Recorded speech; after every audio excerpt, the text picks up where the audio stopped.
વિદ્યાર્થી મિત્રો, આજે આ વિડીયોમાં આપણે સ્ટાન્ડર્ડ 6ના ઇંગ્લિશ સબ્જેક્ટમાં યુનિટ 3ના રીડિંગ વિભાગમાં જે અ good deed always comes around story આપેલી છે તેનું સોલ્યુશન કરવાના છીએ. સૌપ્રથમ આપણે સ્ટોરીમાં જે સ્પેલિંગ અને વર્બ્સ આવે છે તે જોઈ લઈએ. મેંગો ટ્રી એટલે આંબો, બબુલ ટ્રી એટલે બાવળ, કાઇન્ડ એટલે દયાળુ, ક્વીન એટલે રાણી, શેલ્ટર એટલે આશરો, બિહાઇવ એટલે મધપૂડો, ઇનફ એટલે પૂરતું, વુડ કટર એટલે કઠિયારો, પેઇન એટલે દર્દ. વર્બ્સમાં જોઈએ કમ તો આવવું, તો કમનું ભૂતકાળ છે એ કેમ થશે. સી એટલે જોવું, તો ભૂતકાળ સો થાય. મેક એટલે બનાવવું, વોન્ટ એટલે ઈચ્છવું, યુઝ એટલે વાપરવું, હિયર એટલે સાંભળવું, તો તેનું ભૂતકાળ થશે હર્ડ. સ્ટિંગ એટલે ડંખ મારવો, જેનું ભૂતકાળ થાય છે સ્ટંગ. પ્રોટેક્ટ એટલે રક્ષણ કરવું.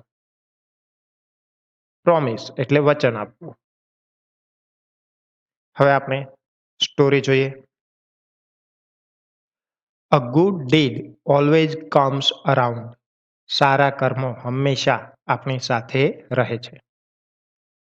Once there were two trees in the jungle. One was a mango tree and the other was a bubble tree. The mango tree was kind.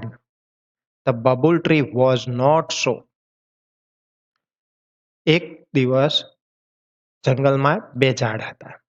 એક આંબો અને બીજું બાવળનું ઝાડ. આંબો દયાળુ હતો, પરંતુ બાવળનું ઝાડ એવું ન હતું, એટલે કે દયાળુ ન હતું. One day, the queen bee and her bees came to the jungle for shelter. They saw the bubble tree and wanted to make a beehive in it.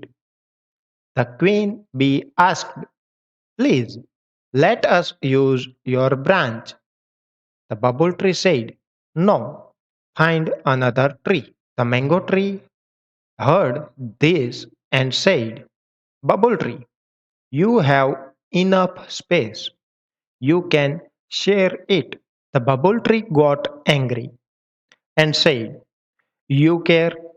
Let them use your branch."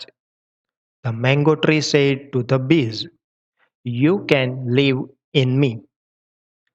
The bees built their beehive in the mango tree and thanked him. હવે એક દિવસ રાણી મધમાખી તેની મધમાખીઓ સાથે આશ્રય માટે જંગલમાં આવી. તેમણે બાવળનું ઝાડ જોયું અને તેમાં મધપૂડો બનાવવા ઈચ્છ્યું. રાણી મધમાખીએ વિનંતી કરી, "મહેરબાની કરીને અમને તમારી ડાળી આપો." બાવળના ઝાડે કહ્યું, "ના, બીજું ઝાડ શોધો."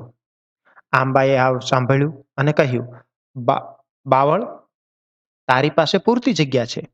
તું એમની સાથે ડાળીઓ વહેંચી શકે છે, શેર કરી શકે છે. બાવળનું ઝાડ ગુસ્સે થયું અને કહ્યું, "તને ચિંતા છે તો તું એમને તારી ડાળી આપ." આંબાએ મધમાખીઓને કહ્યું, "તમે મારી અંદર રહી શકો છો." મધમાખીઓએ આંબામાં પોતાનો મધપૂડો બનાવ્યો અને તેનો આભાર માન્યો. One day, two woodcutters came. They saw the mango tree and wanted to cut it down. But one woodcutter saw the beehive and said, "The bees will sting us." They decided to cut the bubble tree. They started cutting it. The bubble tree cried in pain. The mango tree asked the bees to help. The queen bee said, "Let's protect the bubble tree." The bees stung the woodcutters. The woodcutters ran away. The bubble tree was saved. The bubble tree said, "I am sorry. Thank you for saving me." The bees told him to thank the mango tree too. The bubble tree promised to be kind from then. and started helping all. હવે એક દિવસ બે કઠિયારા આવ્યા. તેમણે આંબો જોયો અને તેને કાપવા ઈચ્છ્યું. પણ એક કઠિયારો એ મધપૂડો જોયો અને કહ્યું, મધમાખીઓ આપણને ડંખ મારી દેશે. તેથી તેમણે બાવળનું ઝાડ કાપવાનો નિર્ણય કર્યો. તેઓએ કાપવાનું શરૂ કર્યું. બાવળનું ઝાડ દુઃખથી રડ્યું. આંબાએ મધમાખીઓને મદદ કરવા કહ્યું. રાણી મધમાખીએ કહ્યું, ચાલો બાવળના ઝાડને બચાવીએ. મધમાખીઓએ કઠિયારાઓને ડંખ માર્યા. કઠિયારા ભાગી ગયા. બાવળનું ઝાડ બચી ગયું. બાવળના ઝાડે કહ્યું, માફ કરજો, મને બચાવવા બદલ આભાર. મધમાખીઓએ કહ્યું, આંબાનો પણ આભાર માનજે. બાવળના ઝાડે વચન આપ્યું કે હવે પછીથી તે દયાળુ બનશે અને સૌની મદદ કરશે. આપણે હમણાં સ્ટોરી જોઈ અ good deed always comes around. તો તેના આધારે અહીં એક પ્રશ્ન આપેલો છે કે find out the words having similar sounds from the given paragraph.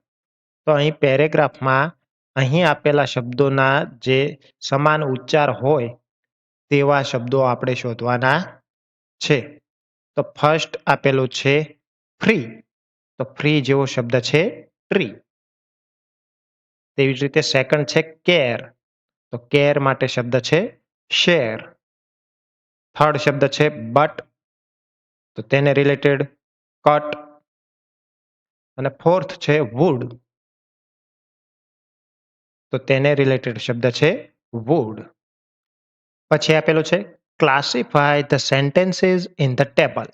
હવે અહીં 6 સેન્ટેન્સીસ આપેલા છે જેને આપણે મેંગો ટ્રી અને ધ બબુલ ટ્રીમાં ડિવાઈડ કરવાના છે. તો ફર્સ્ટ સેન્ટેન્સ છે કે નો ફાઇન્ડ અનધર ટ્રી. તો એ સેન્ટેન્સ બબુલ ટ્રી રિલેટેડ છે, તો આપણે તેમાં લખીશું. સેકન્ડ છે babul tree you have enough space. જે મેંગો ટ્રીએ કહ્યું હતું, તેથી આપણે તેને મેંગો ટ્રીમાં લખીશું. થર્ડ આપેલું છે if you care let them use your branch.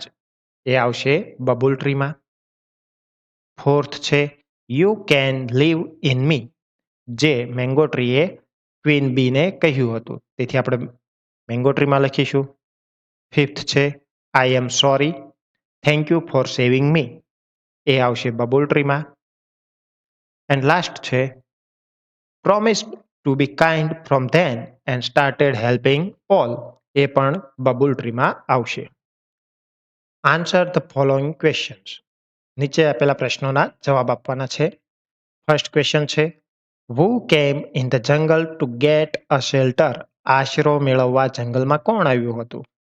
તો આપણો આન્સર થશે a queen bee and her bees came in the jungle to get a shelter.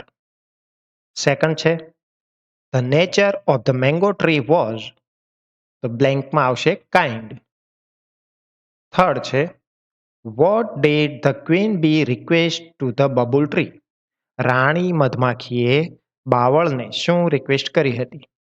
તો આન્સર થશે the queen bee requested to the babul tree to use its branch to make bee hive. Fourth છે what will you do if someone ask the help from you. જો તમારી પાસે કોઈ મદદ માગે તો તમે શું કરશો? તો I will try my best to help him.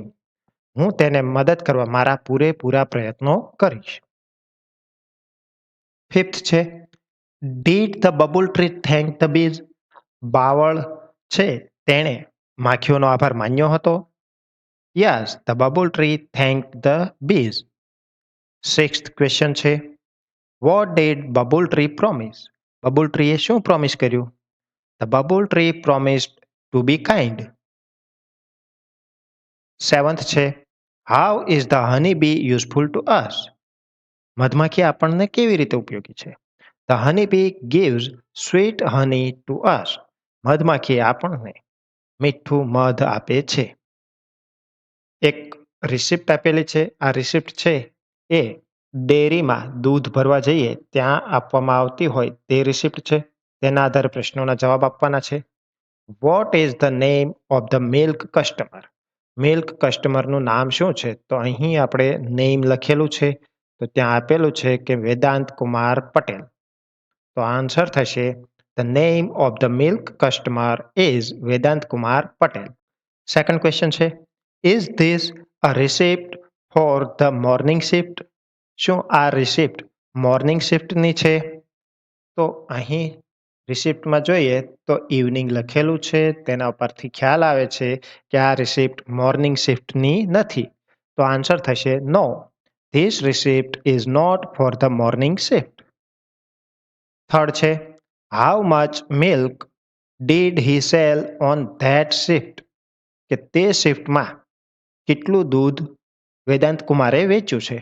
તો અહીં લીટર અને ત્યાં 1.5 આપેલું છે, તો આપણો આન્સર થશે he sold 1.5 litre milk on that shift. Fourth છે how much fat does the milk contain? દૂધમાં ફેટનું પ્રમાણ કેટલું છે? તો તે લીટરની બાજુમાં જ ફેટના પર્સન્ટેજ આપેલા છે, જે છે 8.1. તો આન્સર લખી દઈએ the milk contains 8.1% of fat.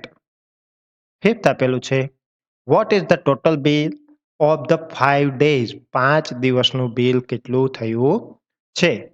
તો અહીં જોઈએ તો જવાબ આપેલો જ છે, તો આપણો answer the total bill of the 5 days is 1155 rupees and 25 પૈસે.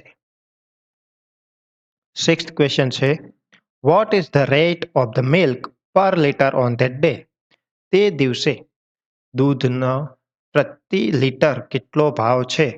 તો અહીં રેટ પર લીટર ઇઝ ઇક્વલ ટુ 69.17 આપેલું છે, તો આપણો આન્સર થશે the rate of the milk per litre on that day is 69.17 rupees per litre. અન્ય વિડીયોની અપડેટ મળતી રહે એટલા માટે ચેનલને સબસ્ક્રાઇબ કરશો. Thank you.